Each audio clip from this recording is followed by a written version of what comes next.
Welcome to ROCCO Radio. I'm Jason Bryan, and you're listening to Well Connected.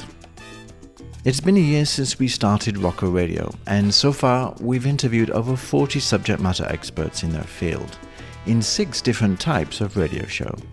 In recent years here at ROCCO, we've been working with James Williams, aka MrConnectivity, a consultant who's had a lot of experience in telecoms, as well as also the SMS messaging arena. In a recent interview with James, we thought we should get to know him a little better. James tells us about his background in the world of A2P SMS and how he started in telecoms. I think for me, the word partnership is absolutely key. And that's what I do. That's what I'm about. It's enabling the partnerships between mobile operators, aggregators, and indeed other companies in the industry.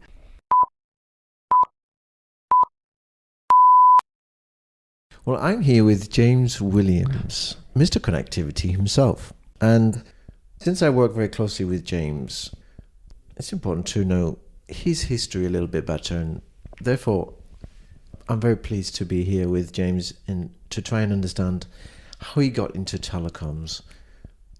You're a Yorkshire lad, aren't you? I am indeed from Yorkshire, which is West Yorkshire to be exact, which is a county, a region in the north of England. Yes, I am. Those 4 regions, north, east, south and west. Well, there was talk at one point in time about there being their own country and separating like a bit Catalonia style from the UK, but I doubt that's going to happen. It won't happen. So you were born in Yorkshire. I was born in Bradford, indeed. In Bradford? Yeah, in the Bradford Royal Infirmary. A very interesting multicultural city, Bradford. It is. It changed a lot. So Bradford really grew at the end of the 1950s, beginning of the 1960s, when the UK had a shortage of workers. And essentially a call was put out to the far corners of what was historically the Commonwealth, the British Empire, if you'd like to call it that. And the call was answered by many people who arrived. And lots of people came to Bradford and Birmingham. There's certain cities around the UK where lots of people came from abroad. So it's very, very multicultural indeed. A good mix. From this environment, let's say, when you were a child, what ideas did you have about which career direction you would take? I have always had fixed ideas, not I say always, but from a fairly young age I had fixed ideas of what I like to do. And what I wanted to do was to create a massive, huge corporation and employ tens of thousands, if not hundreds of thousands of people. And I'm not joking. I had that vision. I've gone slightly awry, and I'm not employing the hundreds of thousands of people I envisaged.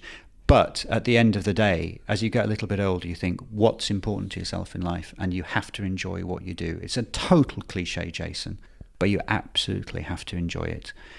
Those that don't enjoy it, and I have to admit, I've been in that position myself a couple of times in the past. And I remember one particular situation where I was in that exact place where I really didn't enjoy where I was from a career perspective. And you have to make that change. You do have to make the change where possible. But some people, in the circumstances, in the location, they cannot make the change and they've got to make the best of it. But I firmly believe, if possible, you have to be in a good place in your work environment because it affects your life outside of work as well. What was your first job, James? My first job, well, when I was at school, I had holiday jobs, and one of them, I had various ones. One of them was working in a sports shop called Sports Shoes Unlimited in Bradford city centre, and at the time it was actually the world's largest sports shoe shop. And it was really fun, except I didn't do such a good job of earning money because I actually spent everything I earned on equipment and shoes and everything from the shop because I got such a great discount. So that wasn't so successful, but it was fun. And that actually introduced me into the world of sales. And I really learnt about peer pressure and the strength of brands at that time. And when I was working in the shop, you had Reebok and Nike. They were the absolute preeminent brands. And at that time, you had Saucony, New Balance, and others trying to break in. But if brands, I learnt from a fairly young age, if brands have a real stranglehold, it can be quite difficult for new ones to come in. And I saw that early on. So that was one of my holiday jobs. The other one was working for a company called Black's Leisure. And they are a subcontractor and make things for, there's a department store in the UK called Marks and Spencer's, which is quite famous globally. And there's a pharmacy chain called Boots, which is well known of in the UK and I think beyond as well. And they subcontracted the manufacturing of some of their things out. And I actually worked on a big shop floor in a manufacturing company, threading elastic round. It wasn't a very exciting job, Jason. Threading elastic round the bags, which are designed to put cotton wool buds in for ladies for makeup kits. I also did something like this in my past, and I have to say, it taught me something about patience. It does. It taught me something about patience, and you got to talk to a whole different cross-section of people who were working there, and I saw that, and it was really, really interesting. Later on, when I was at uni, went to university, I worked and lived in Germany for quite a bit during my degree, and I actually more or less worked full-time at McDonald's, and that's probably a separate story, but I found that work to be particularly interesting from the people perspective, because as soon as you put on that uniform, it's a great leveler. And in those days, I remember that, so this is going back 25 years ago, it was green and white striped uniform shirt, and I think it was green trousers. It wasn't the most fetching, I have to admit, but it was a true total leveler, and I learnt a lot from that. And McDonald's is one of those brands which cuts across all levels of life, doesn't matter rich or poor, and well-educated or less educated people. Lots of people go to McDonald's. But the perception people have towards the workers in places like that, let's say it's interesting to be on the receiving end of that. And I learnt a lot on how not to treat people, and I learnt how important it is to treat people, anybody in the service industry, with the utmost respect. And as you know, Jason, from your extensive travels, and I travel a lot, it's really, really important to have the service industry personnel on your side. So I learned that. These were my holiday jobs and jobs during uni. So I learned a lot of important lessons from them. But what was your university degree then that you were studying? It was European business and German. So at school, I concentrated on languages. I know it's hard for people to believe that, but I did English literature, I did French and German, and a bit of Spanish at the same time as well. So it was just purely languages, but I ended up doing European business and German at uni. The German side of things was absolutely no problem whatsoever. But I actually took my maths exams at school a year early, so I hadn't touched maths for over 3 years when I started doing statistics and accounting and everything. So usually I think all of you out there, if you've been to university, you'll think, and you've probably experienced it yourself, that the first year is where you have so much fun, you go out partying, you have a great time, and at the end of your degree, as you're coming to those final exams, which are the make or break and decide your degree essentially, and ultimately can affect heavily your career prospects, that's when you don't do any partying and you get really serious. But for me, I actually found my first which was my first term, was actually the hardest, just getting to grips with the whole statistics side of things. But the communications aspect was really important. And I remember the statistics teacher I had at the time was amazing, was able to really, really easily transpose fairly difficult concepts into really easy to grasp things. And he actually used the whole concept of gambling in Las Vegas for that. And that's probably why I actually do like going to Las Vegas quite a bit. I know you don't, Jason, but I do. I've got nothing against Las Vegas. But there we go. So tell me, after this university degree, what was the first position you took in the... Well, during my degree, it was a bit unusual. During my first year, I actually had an industrial placement. I think for me, it was important to choose a degree where you're immersed quite quickly into the world of work. And I secured a placement which was with a company which was then called Siemens Nixdorf. And Nixdorf was a global company. And lots of you will know the point of sales terminals, so essentially the cash registers at supermarkets. Then they had high-speed printers that actually print your telephone bills, your energy supplier bills. Those guys were the world leaders in that. And what was particularly interesting during that time was during my placement, I just started a couple of months into it, and it was a 6 or 7 month placement. The company was actually fully bought out by Siemens. So my first real proper period of work experience in my life, and you saw an organization being changed totally. So people being made redundant, other people coming in from HQ in Germany, taking over positions. and it was really, really interesting. So I had a placement there. I did well, apparently. And in my third year, I secured a placement at Siemens' HQ in Munich, and I worked with them for 8 months in the public telecommunications division on the government side of things. And at the end of that, I received a job offer, which was fantastic. So coming into the fourth year of my degree, I actually had a firm, concrete job offer. So from that perspective, nothing is guaranteed in life, but for me, the pressure was off, and I actually had some fun in my fourth year while everyone else was knuckling down. So I know a bit different, but hey, as people know, that's me. So that's how I got into the whole world of communications, because it was through my placements. It was Siemens Nixdorf, but then the next one was with the Siemens' Public Communications Division, and I actually started off as a finance commercial graduate trainee. It's a horrible title, and please, any companies out there listening to it, do not give your graduate entrance into your business any titles like that, because there were 2 of us in the business in the whole of the UK, and with that title going before us, it wasn't good, and it made life a little bit difficult for us. I was shunted around various departments in the communications company. The focus of GPT CSL, the bit I was in, again, it was on the public sector side of things, and they were providing telephony solutions for ambulance services, the government, and other public sector divisions like town councils. So it was interesting, and I saw a lot then. But for me, it was my first year of real employment following my degree was when I had a period of experience of 2 or 3 months in many different departments. There was sales and marketing, there was the finance aspect of it, everything like that. And I actually ended up as a commercial analyst. So I was Mr. Numbers. Yeah, so I started off as actually Mr. Numbers when it settled. I actually wanted to get into sales, but again, this is another lesson I've personally learnt, what not to do, certainly if you're a company. You take on some new starters into your company as graduates, you give them free rein, so you send them around various departments, you allow them to choose which area they'd like to go into, providing their openings, and then you say to them, I'd love to go into the sales area, and guess what was said to me? Any guesses as to why I couldn't go into sales, Jason? Was it because I don't talk enough? You had no sales experience? Exactly. I'm not joking. Yeah. I am not joking. And that just blew my mind. So that flicked a switch in my head, and I thought, hang on a second.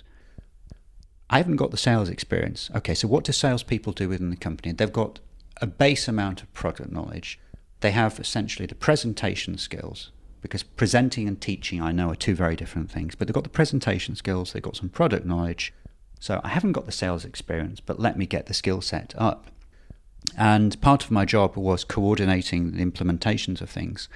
And one of the departments I was involved with was the training services division. And the manager at the time, I remember it very well, said to me, James, you'd make a great training instructor. And I'm thinking, but Christina, I don't know anything about the products. I don't know anything about teaching or training. And she said, no, you would. I sense that about you, actually. You have that real charisma in terms of presenting things. I love it. I really, really do like it. And clearly it helps if you actually really, truly enjoy the subject you have. But for me, it's the dynamics of being with the people. And that was really, really interesting. So I actually got into the world of customer training from being commercial analyst. So it was a total flip on its head. And in those days, it was very, very strange, because I have to admit, the world of training, there are certain industries with a so-called glass ceiling, or where, for example, it's very, very heavily male-dominated. But the world of training services, I can tell you, it was totally the opposite. So out of about 40 training instructors, there were 2 men, and I was the youngest. So I was the youngest person in the department, and I was one of only 2 men. So the dynamics were very, very different. And I can see how it is hard.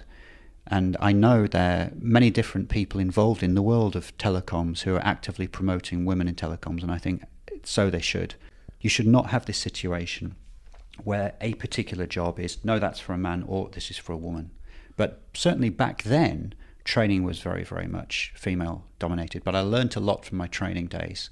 And guess what? I survived without a mobile phone, Jason. When did you get your first mobile phone, James? I actually got my first mobile phone. It was my own one. Was it a People's Phone? I'm trying to remember the brand. It was a long, long time ago, and I remember I was working in Luton, in a place called Capability Green, on an industrial park then, and I remember buying the phone. So I'm trying to buy time, Jason, because I'm trying to remember the year, but I would have been about 22, 1994, something like that. Oh. Yes. It was very, very basic indeed, 1994, 1995. But I survived quite well without one from the work perspective. I had my first mobile phone in 1995, and it's because I started working for O2. Ah, okay, so you got that from which work, was your at employer. the time was Cellnet, so yes, it's one of those big phones. Anyway, back to you. We got diverted a little bit on the phone story. Yes, sorry. But I do like phones. You were working in communications quite clearly, and you I were was. working in... I'd never intended for that to happen in any way, shape or form. It just happened that Siemens is such a huge, vast corporation. They make everything from hearing aids to power stations. I just ended up on the telecom side of things. What did you take from the experience of being a trainer? I learnt never to assume anything. Absolutely. And specifically as a trainer, I spent 95% of my time at customer sites, and also I was involved on bringing to service support. So the actual day the communication systems went live, I was actually there delivering support and helping people with actually using it and sorting out problems. And you had to really think on your feet. There was no day which was identical, but my key thing was never assume anything. And it was important actually to speak clearly. I come from Yorkshire, and I suppose ultimately my real accent would be very regional, but I learned, particularly in that job, just to try and keep it as neutral as possible so people can understand. And it has helped me going forward, particularly with foreign travel, extensive foreign travel. So I learned those things. But as well, in many training situations, you have people of a whole variety of ages. I remember the largest difference of ages I had one guy on a course, and they were from a mobile operator in Luxembourg. I think it was just one at the time, PT Luxembourg. One guy who was 18, it was his first job, and the guy who was with him was his boss. He was approaching retirement, I think he was 60. So the dynamics, I learnt the dynamics in a training environment between the older and the younger people. Everything is very, very important, but never assume anything. And I think if you're doing a quick training course and the people have never seen the equipment, you know that 100% for sure, that's one thing, and that's quite easy. But if you're approaching training courses where people, so for example engineers, have been working with voicemail platforms or SMS platforms, because these are the things I was faced with, and they've been working with them hands-on on mobile operator premises for months, sometimes even several years, and you've actually never touched a live system in a mobile environment, as in at a mobile operator, then you've got to understand that even someone attending a so-called basic course, what I prefer to call a part one, for example, operation and maintenance course, they will always have, certainly the combined knowledge of everyone attending will always be more than yours. It doesn't matter how good you think you are, unless you have spent extensive time over a period of years, working hands-on in a live environment, dealing with real downtime, impacting hundreds of thousands of people, you will never really know everything. What I learned was I actually became a facilitator. And I think ultimately that's who I've become today. As in MrConnectivity, I bring people together. I'm not saying I know everything about everything. I don't. Lots of you out there will know exactly what I don't know. But I know people, and I can bring people together and know that this company or this organization are great in a particular area, and indeed one size and one solution does not fit all. So I really picked that up from my training environment, and there is absolutely no shame in sticking your little hand up and saying, I don't know. There really isn't. And people, please do that. Indeed, I think so many situations in life, if people admitted I don't know, and they've got the whole issue of not wanting to lose face, and you see this in so many business situations where if any of us are going to meetings and you've got different levels of seniority of people, for example, at a customer sitting in front of you, and let's say you're trying to sell them a solution, and you can see just from the eyes of some people there that they're not really getting what you're saying, but they don't want to ask you the questions because they're scared of, again, sticking their little hand up and asking a question, because it won't look good in front of the managers. But it varies from culture to culture. In some cultures, I know for 100% for sure this is the case. So in the Indian subcontinent, for example, the expectation is a manager there should know everything, or as much as possible. Whereas in other countries, for example, in Scandinavia, where I've recently spent a good amount of time, it's the accepted norm. Of course, it'd be great if you know as much as possible, but you are more of a facilitator, you're more of a people manager there, and you don't have to know absolutely everything from a functional level. So many things I learnt, which are very, very relevant today. I actually worked with somebody in one of the telecoms groups that I worked in who was a question asker.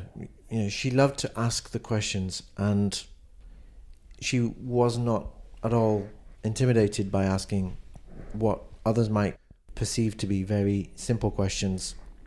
She just needed the answer. She just needed the answer to go to the next level. And I think that's something which a lot of people don't do. So after your training experience, what came next? What was the next chapter? While at Siemens, I was approached actually by another company, then called Converse with an M. It's not the training shoe company that was bought by Nike. But so many people got that wrong, and it would be nice if it was Converse. Because you'd worked in trainers before. I know, and I knew them very well, because they did sell Converse as well. Although they weren't functional trainers, they're fashion shoes. But yeah, so I was essentially headhunted by Converse to start up their customer training services operations, which was very, very interesting. So you're starting something with a total clean blank sheet, and I absolutely loved that. That's really exciting. I had to think of absolutely everything on my feet. That was good. But moving away from the pure training and training management side of things, I actually saw there was a gap in the market within the company because no one was actually proactively selling training services. The salespeople, when they were selling a platform, a voicemail platform, SMS platform, mobile data gateway, prepaid platform, billing platform, whatever it was Converse was selling, it was sold with a few days training. And I have to admit, not too much thought was actually put into thinking about, okay, what does the customer need? How many people do they have? Can these people travel easily to a training site? Yes or no? So no one was doing anything like that. So I essentially went around the world selling training as a service to mobile operators globally, sitting with them, establishing needs, so training needs analysis in the truest sense, and selling the service. And at that time, like so many situations, you created products and services specifically around training. Correct. I see. And I created the role. It didn't exist before. And there was a lot of resistance inside, particularly from salespeople, because they're going, no, it's training something we include for free with the platform. We're going, no, hang on a second. If you include something for free, we all know this in life. People naturally have the tendency, if they receive something at zero cost, they don't place a value on it. And if you do charge for it a reasonable amount, or if someone's saying, I want a package of systems and I've got a budget of $10 million, fine, but at least put the training package down as a line item for, say, $100,000. So they know it's a value associated with it. So when it comes to the time, it's not if, when it comes to the time they need further training because they've got new personnel, there's a defined price for it. So I brought that in to the company, and that was really exciting, starting a whole new area from nothing. So that was truly sales, but it was rolling in my training experience at the same time. So that was really, really interesting. That was my first foray into sales, and essentially I stayed there. Okay. How long did you stay there for? I was with Converse for just short of 10 years. Wow. Yeah, it's quite a long time. Dedication. You must have seen some changes during that time. I did. When I joined in July, it was July 1998, there were 450 people, and it went up to as high as 7,000. But then the tech bubble burst. But then even beyond that, Converse experienced a few issues, shall we say, financially, on the financial side of things. And the company really went through the mill. There was a serious amount of redundancies. It got really difficult. But at the end of it all, you've got to remember that you've got your customers to service. And I never lost touch of that and focus that you have customers and you've got to maintain your client base. And those of you who've been listening to my podcasts, or certainly some of the podcasts coming up as well, or any of the videos I put out, will know I talk quite a bit about the customer side of things. And retaining customers is far cheaper than acquiring new customers. And that's something that's sat with me for many, many years. So customer service is really, really important, and reputation is critical. Brilliant. So after Converse then, after the 10 years was up. Just short, yeah. Then along came the wonderful world of what was then VeriSign messaging. So I was picked up by what was informally known as VM3. But it was VeriSign messaging, and that was part then of the security company, a mobile security company, VeriSign. But I joined at an interesting time because a few weeks after I joined, they divested the company and they actually sold it to a company that we all know very well from many of the vendor performance surveys here at ROCCO, and that would be Cineverse. So Cineverse bought VeriSign. It was actually messaging and multimedia, I think it was. Is the proper company name, VM3. That's why it was called VM3. And when was this, James? I joined in 1998. That was Converse. I left 10 years. That was 2008. So they were acquired, I think. Cineverse acquired VeriSign Messaging Multimedia in 2008, the back end of 2008, October 2008. There were 450 people. Cineverse did keep the majority of people on, and the integration, it was a bit tough, but it was decent, and it was good joining a really, really large company like Cineverse with the backing of Carlyle. What was the target of Cineverse in buying VeriSign? VeriSign at the time had good reach for mobile network operators. Again, something we all know very well today from the A2P SMS world, and that's a key driver for consolidation in the industry we're seeing today. It's buying companies that have good direct connectivity. Now, at the time, the focus was on person-to-person messaging, the P2P world. And in that world, certainly then, and I think even today, those that have the largest number of direct connections rule the roost. So they are top of the pile, they're kings of the industry. And at that time, Cineverse was, and I think it still is, in terms of the pure number of direct connections, the largest in the P2P domain. They did have an A2P operation, but it was small. VeriSign messaging did have term and enterprise messaging, A2P SMS operation as well. And it was all rolled in together. And that grew fast. But P2P was the core of the activities. So this we're talking about just almost 10 years ago. Yeah. But Cineverse has moved on a lot since. So the messaging was absolutely critical and absolutely core. Today, we have so many other services have come along. So, for example, lookups and mobile subscriber intelligence, which use lookups as a base for it, and so many other areas. But what I was involved with then, it was messaging 100%. Pure, and I was dealing with P2P at that time, and actually had very little to do with A2P myself personally at that time. But that changed. It did indeed. It did when I joined M-Blocks. So how long were you with Cineverse before you moved to M-Blocks? Oh dear, I think I should have my LinkedIn profile open here. Well, people can check the link. Yeah, no, and I think I may get this wrong, but I was with Cineverse a couple of years, so I think it was 2010, 2011, I joined M-Blocks, which is now part of CLX. So CLX purchased M-Blocks. Of course, yeah. Yeah, no, I joined M-Blocks and joined the carrier team, managing connectivity with mobile operators globally. And that was A2P and P2P? That was A2P. No, M-Blocks it was 100% A2P. At that time, M-Blocks predominantly dealt with A2P SMS, but they did also have a big premium SMS division as well, and they were making some decent money.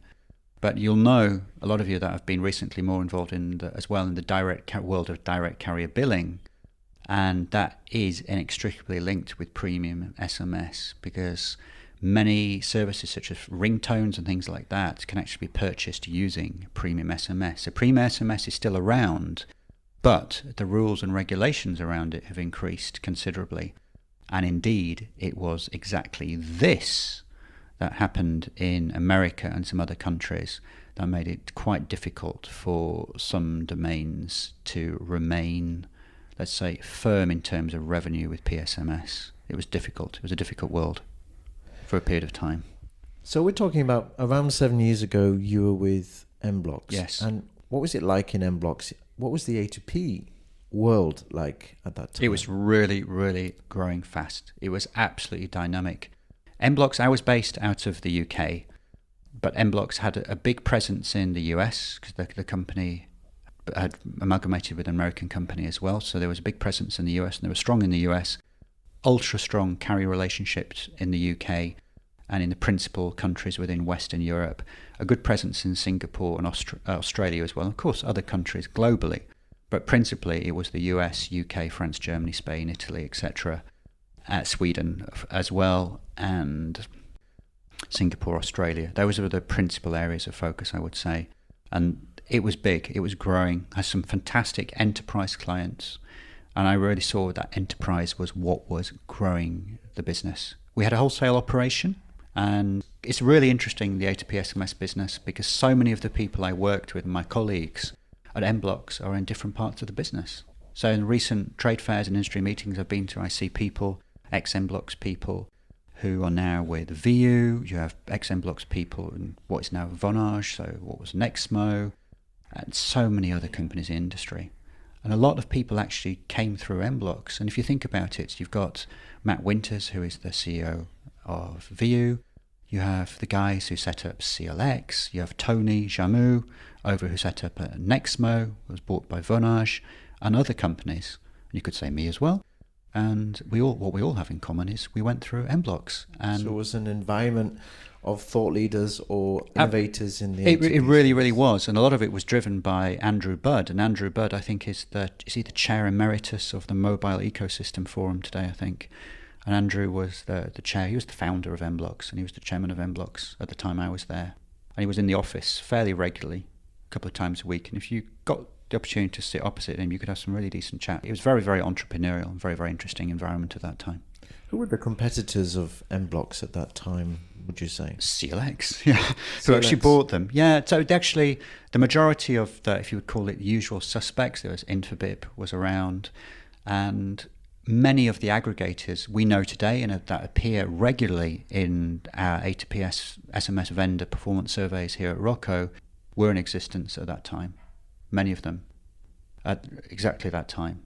But again, if you're thinking about the clock, roll back the time, everything like that, CLX and Infobip I think have been around since 2008, 2009.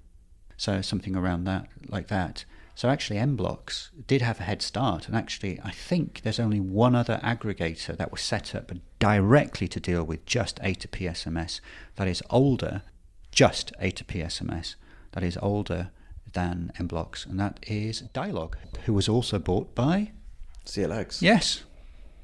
Interesting evolution. Very interesting. Very, very interesting. So how long were you in M-Blocks? I was in M-Blocks a couple of years as well, working in the same team, working with carrier relations. So that was really, really good. But what I did have a hankering for, actually, and what I did was casting my own, was actually the world of enterprise. Because the carrier relation side of things is absolutely critical. Having good direct relations with mobile operators is critical. Being able to negotiate a good price is absolutely critical, because what's the point of having a direct connection if no one's going to send you traffic on it because it's too high a price? So all those things are truly important. But I noticed back then, and I'm absolutely seeing it today, and I'm sure we all are in the industry, that the key driver for the real volumes, and I'm talking sustainable volumes here in A2P SMS and probably other areas of mobile engagement today, are enterprises. And how you acquire enterprises, the enterprise business, is very, very different from a sales perspective. For example, how you go around asking for a direct connection from a mobile operator. And the enterprise side of things is something I really wanted to get into myself. And it's something I find myself dealing with a lot more today. Although most of my clients are mobile network operators, I am starting to deal with enterprises more directly as well. And I find that very, very interesting. Because those are the guys and girls that really need all our help across the industry. All of the companies out there listening to this, they need our help. They really, really do, to get their marketing transactional content out. It's absolutely critical. They're moving more of their business online. It makes the barriers to entry, essentially for any new company, if everything's online, it makes the barrier to entry is really low, much lower, particularly when server power and storage space, rack space, everything like that, and the equipment size is diminishing and the costs are diminishing. It makes things much, much easier to enter the market. And you need ways of differentiating yourself and getting the message out. So enterprise is key. So I really had an idea of what I wanted to move more into that direction. And actually, I've been in business now 4 years myself as MrConnectivity, and it's only until now I've been able to turn it a bit and get into that side of things. But it's interesting. So after M-Blocks came your own. It did. You went out as a consultant. I did go out as a consultant and was decent management. I'd built up obviously some decent connections, and there were a couple of companies I was talking to at that time who I saw needed some help. One company who was actually an SMS manufacturer purely at that time, and they were starting to dabble in the area of firewalls.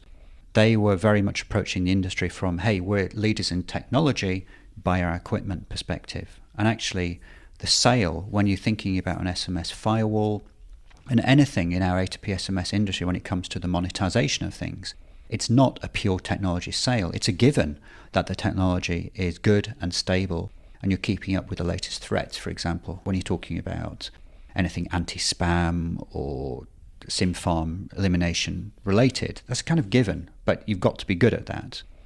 But what you're actually selling is you are selling your solution more actually to the likes of the chief financial officer of a mobile operator, because it's trying to get across to them what money you're leaving on the table, what could you actually grow, and how can you differentiate yourselves from the competition. So I saw that area needed some help with one company, and another company was a rather entrepreneurial mobile operator, and actually both companies people will know very well indeed. Am I allowed to say them, Jason? I don't know what confidentiality agreements you have, James. People know I've done stuff for them, so they will know. They can see from your LinkedIn profile. They can see from my website. So people know. So my launch customers were Anam Technologies in Dublin and Jersey Telecom at the time. So those two. And Anam figures very, very highly as well in the ROCCO surveys today. And Jersey Telecom, you know very well personally. You know Cara Murphy, they have roaming, JT. They're very, as we discussed in our news desk, they are very innovative. Absolutely. And that's what really attracted me to JT as well. You've got a very, very small footprint of subscribers. So you've got that. And at the time, they were 100% government owned as well. I think they still are they? JT. Government owned. So you've got that perception, a small operator, government owned. They're not going to be entrepreneurial, but actually I saw during my time with them that actually a really decent part of the profit for the whole group, I won't say how much, but a really decent profit from the whole group actually came from their operations, from the wholesale division from outside of Jersey. Yeah. It's so important. It really was. And what they're doing has been very, very innovative, and what they continue to do is very, very innovative. And I think you have operators around the world who don't have huge subscriber bases by virtue of the fact that they are in small territories and things like that. But it doesn't preclude you, it doesn't exclude you from being very innovative and actually offering services that large parts of the world would be interested in. So I learned that, and I saw that really from JT. So the entrepreneurial spirit there and the strong technology, and it's all about layering the commercial and the sales aspect on top of strong technology out there. Really, really important. Very, very interesting. So they were my launch customers, and I've gone from there. And what was it like working with Anam?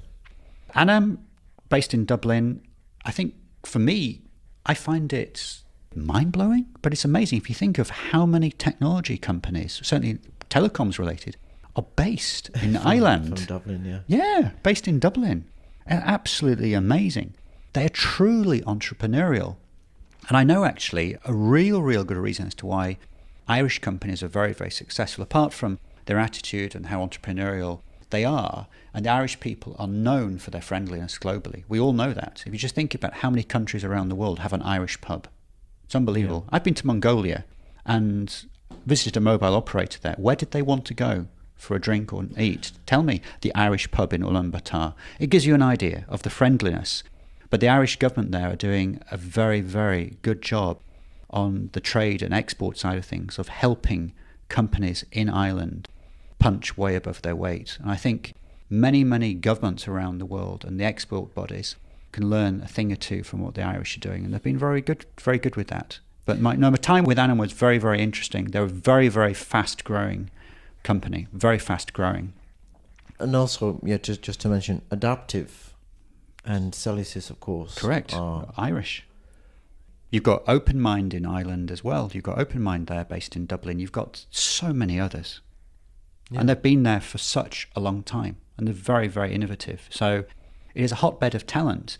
Now we hear about Dublin fairly recently because Facebook have got their HQ there and so many other companies have got their headquarters there for tax reasons. Verizon also. Verizon, yeah. So they're expanding their employee base is hugely the likes of Facebook. And Dublin is an absolute thriving place. It really went through the mill economically in the economic downturn. We're going back, say, 9 years. It really went through the mill. And people were in real difficulty, particularly with regards to mortgage defaults, because simply the value of their houses halved more or less within a period of months. So it was really, really tough. But it's nice to see Ireland turning around the way it has and doing so well. I just wish some of that would rub off onto many areas of the UK, actually. I really do. Well, we have an interview with Anam coming up because, as you rightly pointed out, they have done extremely well in the SMS firewall vendor performance report, which we just concluded.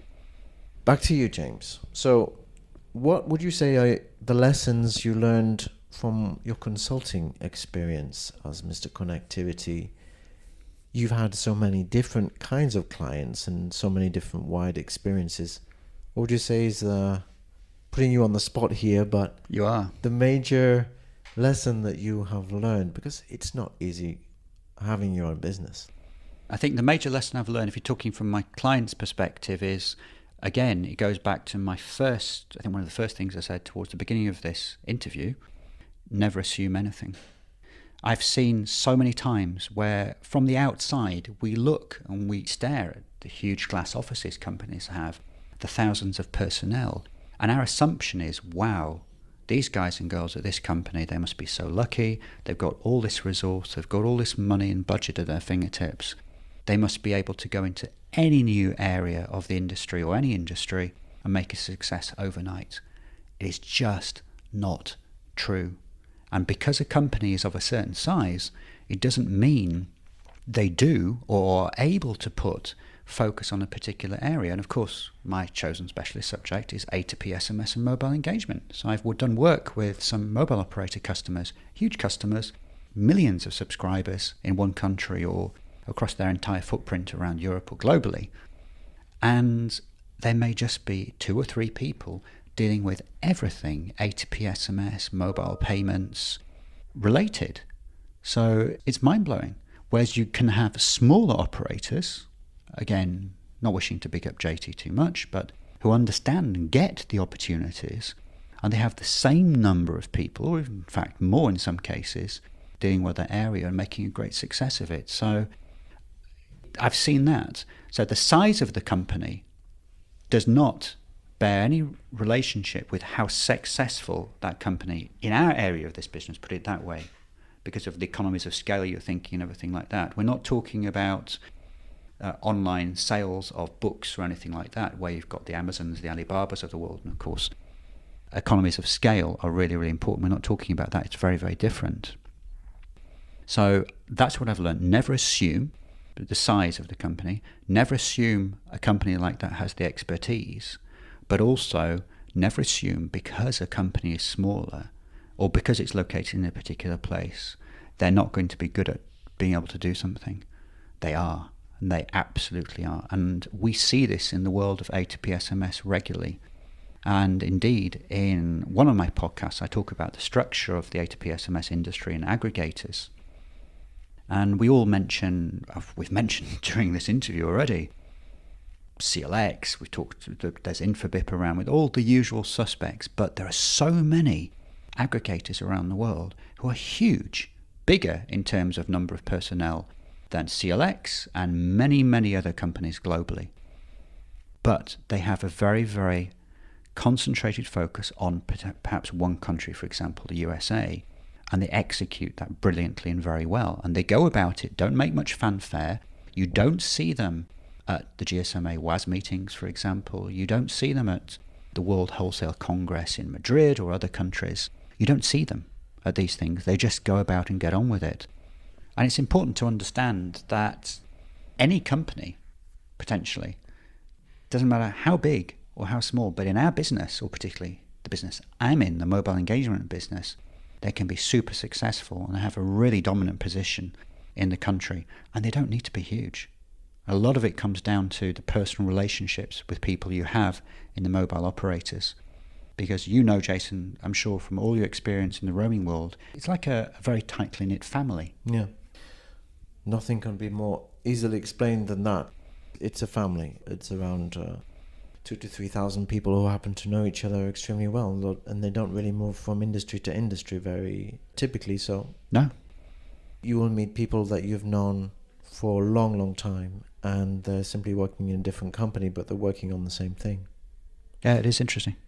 One question for you. One piece of advice that you would give mobile network operators. Make better use of what you have. And what you have, in most of their cases, is an amazing, strong brand name. And do not just use that brand name in the countries or territories where you have a mobile subscriber footprint. There is nothing stopping you putting, for example, a salesperson in Kuala Lumpur in Malaysia, a salesperson in Nairobi in Kenya, and a salesperson in Miami, and actually going out and selling your connectivity services. Could be A2P SMS, could be P2P SMS, could be a sponsored roaming, could be whatever it is, across the world. And again, this is my opinion, but if you're going to start off in Asia, I would put someone in Malaysia. If you're going to start off in Africa, put someone in Kenya, Nairobi. And if you're going to start off in the Americas and you can only have one person in one location, put them in Miami for connectivity reasons and language reasons. Do that. So don't limit yourselves. And yes, I know you cannot be expected to have the expertise for everything, whether it be roaming or IPX or mobile engagement. But there are some really decent people out there who know a thing or two, but most importantly can bring some great partners.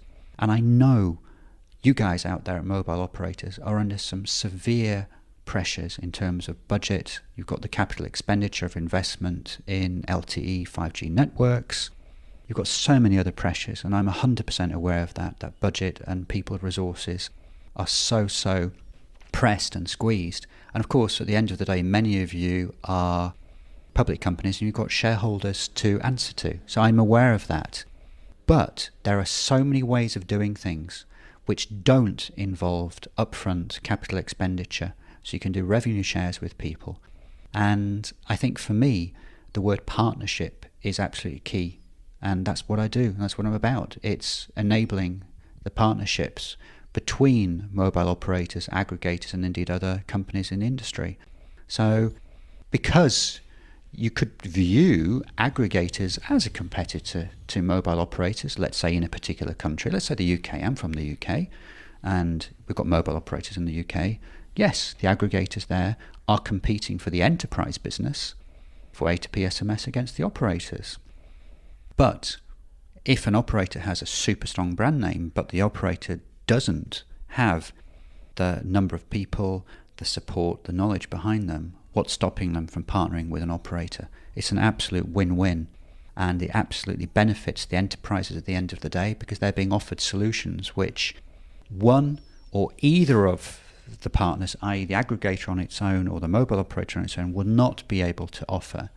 So they're being able to offer those to the enterprise, and at the end of the day, who benefits most?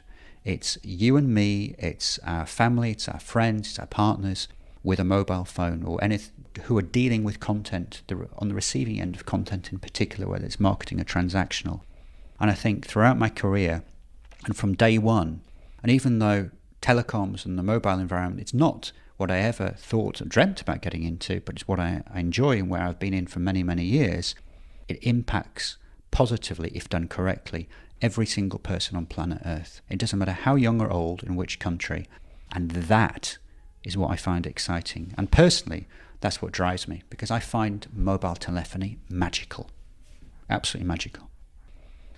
With all this experience in mind and all the chapters you've taken in your career, what is the next step? where do you think the mobile engagement industry is going, and what would you like to see, what would you like to be involved with next in terms of mobile engagement? Well, first of all, there's a lot of consolidation going on in the industry. We've seen it. We talked about it during this interview. So I started off in M-Blocks. M-Blocks was purchased by CLX. I mentioned Dialog. Dialog was purchased by CLX. Neximo was purchased by Vonage. That consolidation will continue. Absolutely will continue. And we will see that happen. And today there are so many aggregators around the world, but I think going forward there will be less perhaps in terms of number, but the scale of the companies will increase, because A2P SMS on its own, when you stack it against email or other communication channels on their own, then A2P SMS stands out as being something which drives a really, really high level of engagement. But you have OTT connectivity, you have voice over Wi-Fi, you have bots, you have all the areas that we know very, very well from the surveys and what we're looking into, and we'll be looking into more in our surveys going forward, and of course covering in masterclasses as well. And those are areas which really interest me. So people know me as Mr. SMS, Mr. A2P SMS, but I'm really, really trying to say to people, no, I'm Mr. Mobile Engagement, because that's where the industry is. And if you are an aggregator out there and all you do today is A2P SMS, you can make some really good money. And if you've got a focus particularly on a specific vertical, for example, so you focus on being the best A2P SMS engagement company in, for example, the health and fitness sector, you can make some very good money, you can make a good living. You can absolutely do that. But for longevity, you need to have a multi-channel approach. And out there today, we saw that in the A2P SMS and mobile engagement survey we conducted earlier in the year, we saw that there are actually very, very few companies out there that truly have real, genuine multi-channel capabilities. So that's for me where I personally want to take myself. There's more to life than just A2P SMS. It's multi-channel, it's mobile engagement. But as I said, it's the enterprises really driving the growth. And I personally would like to get more involved with the enterprise side of things. And in fact, that's what I've been doing lately with my direct carrier billing activities. And that's really, really interesting. Particularly the small and medium-sized enterprises, those are the ones that are really growing our industry. You look around the world, most new jobs, are they created by public sector companies? No. Are they created by mega corporations? No. From reading the press, from looking online, it appears as though they are, but actually it's not the case. It's small, medium-sized enterprises that are driving growth in so many areas. It includes mobile engagement. And there's some forward-thinking aggregators out there, not wishing to name names, but I could, who are really, really getting this and focusing on SMEs in particular. That is really cool and really interesting. So enterprise for me is really it. Okay. It's interesting. James, thank you very much for telling us your career history. We obviously will hear from you in future Chalk Talks and in our reports. We look forward to seeing how mobile engagement is developing in the future. I really appreciate the opportunity. It's a bit strange having the tables turned on myself, but hopefully you've enjoyed it out there, guys and girls. And I look forward to seeing you, many of you, very, very soon. And thank you, Jason. Thank you. We hope you enjoyed this week's podcast. Look out for more in the Well Connected series in the coming weeks. Currently, ROCCO is working on a new research project with operators on SMS Firewall. The SMS Firewall Vendor Performance Report will, for the third time, dig into MNO's opinions on these important vendors and how they are helping MNOs with monetization. MNOs can simply go to our research projects page to complete the survey. Every MNO who takes part will receive an exclusive free executive summary report containing the aggregated data of all MNOs who took part. Until next time, this is Jason Bryan, and you've been listening to Well Connected from ROCCO Radio.